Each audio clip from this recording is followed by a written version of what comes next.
So ఇందాక నేను విజయవాడకు బయలుదేరినప్పుడు 1 o'clock చిరంజీవి గారికి ఫోన్ చేశాను.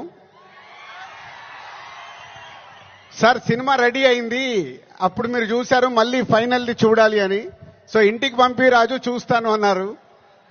సో 2:45కి వారు సినిమా చూడడం మొదలు పెట్టారు. నేను బయలుదేరా, బట్ నా మనసంతా అక్కడే ఉంది. ఏ సీన్ ఎలా చూస్తున్నారు, ఆయన ఎలా ఎంజాయ్ చేస్తున్నారని. కరెక్ట్ ఇక్కడ వచ్చి కూర్చున్నాను, చిరంజీవి గారు ఫోన్. ఒకే మాట అన్నారు, సరే ఇట్లా విజయవాడకు వచ్చాను కటౌట్ లాంచింగ్ గురించి. ఓ అక్కడ ఉన్నావైతే మన ఫ్యాన్స్కి చెప్పు, సంక్రాంతికి మామూలుగా మనం కొట్టట్లేదు,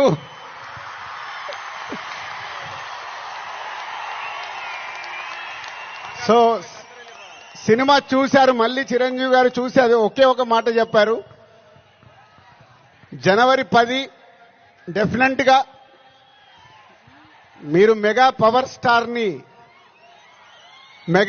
స్టార్ లో మెగాని చూస్తారు, పవర్ ని చూస్తారు. 4 సంవత్సరాల క్రితం శంకర్ గారు ఈ కథ చెప్పినప్పుడే, ఈ కథలో ఏముంది, RRR తర్వాత చరణ్తో సినిమా తీస్తే అభిమానులకు కానీ తెలుగు ప్రేక్షకులకు కానీ, అప్పుడు RRR అప్పుడు నేను ఇంకా పాన్ ఇండియాగా ఆలోచించలేదు, ముందు మన సినిమా ఏంటి అనేది ఆలోచించాను. ఆ రోజు కథ విన్నప్పుడు ఏదైతే 4 సంవత్సరాల క్రితం ఫీల్ అయ్యానో, చిరంజీవి గారు ఇప్పుడు ఇందాక ఒక్కొక్క సీన్ గురించి మాట్లాడుతుంటే ఆనందం వేసింది. ఎస్, రేపు మెగా పవర్ స్టార్ని మీరు జనవరి 10 స్క్రీన్ మీద చూసినప్పుడు తన నట విశ్వరూపం చూస్తారు.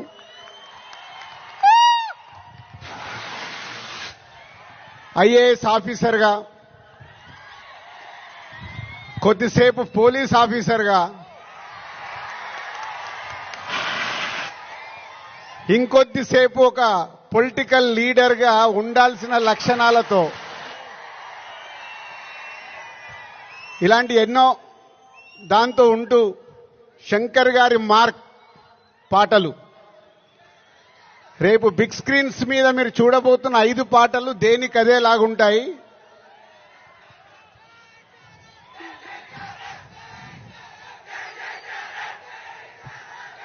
సరిపోలే, అక్కడికి వినిపించాలా. Thank you. సో శంకర్ గారి పాటలు ఒక్కొక్క సాంగ్ని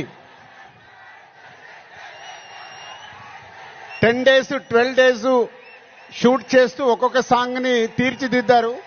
రేపు అది మనకు